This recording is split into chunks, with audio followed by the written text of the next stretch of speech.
The left and the right view America and its history very differently. Conservatives view America as President Abraham Lincoln viewed it, as the last best hope of Earth. While acknowledging America's flaws, conservatives regard America as the best society ever created, giving more people of more backgrounds, more freedom, more opportunity, and more affluence than any other society, and doing more good for more people in other countries than any society in history. The left, on the other hand, sees America as having been and continuing to be a very flawed country, morally no better than many and morally inferior to many. The left's view is that America was founded by rich white males who were intent on protecting their race, their wealth, and in many cases, their slaves. America was and remains sexist, intolerant, xenophobic, and bigoted, a country of unacceptable material inequality where the super rich and big corporations have far too much power and influence. The further left one goes, the more negative the assessment of America. Here's a telling example. On my radio show, I once dialogued with Howard Zinn, arguably the most influential American historian of the second half of the 20th century. Here is one part of our dialogue. Professor Zinn said, if people knew history, they would scoff at the idea that the United States is a force for the betterment of humanity. When I said that America has done more good for humanity than any other country, Professor Zinn responded, America has, quote, probably done more bad than good, unquote.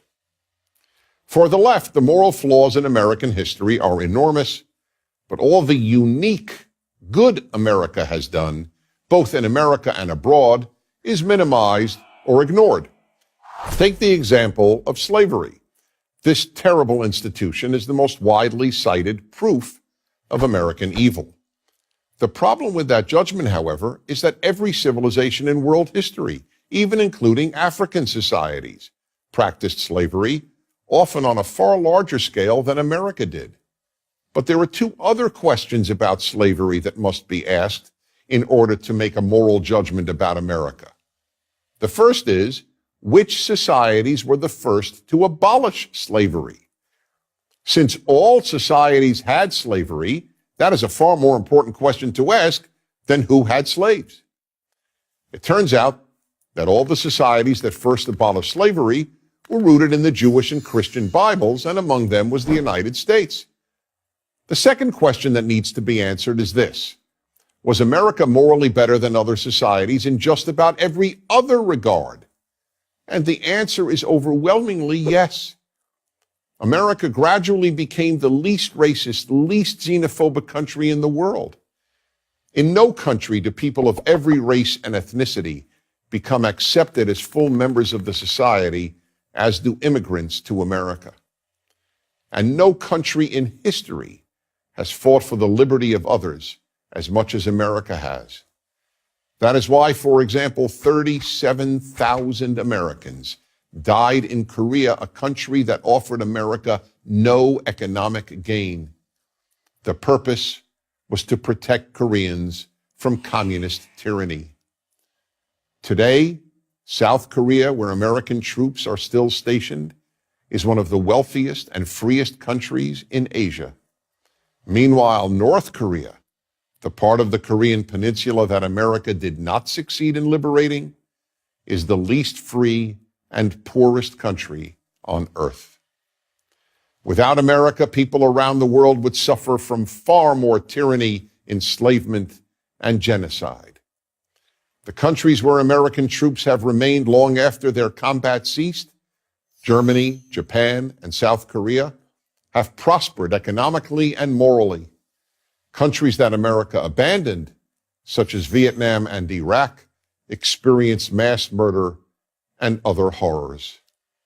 The left, however, views nearly all of America's wars since 1945 as expressions of superpower imperialism. Days before the 2008 American presidential election, the Democratic candidate, then Senator Barack Obama, announced, quote, We are 5 days away from fundamentally transforming the United States of America. Exactly so. The left wants to fundamentally transform America. The right doesn't. Conservatives want to conserve America's unique greatness and improve it where necessary, but not transform it. If America is fundamentally transformed, it will not become better than other nations. It will become like other nations. I'm Dennis Prager.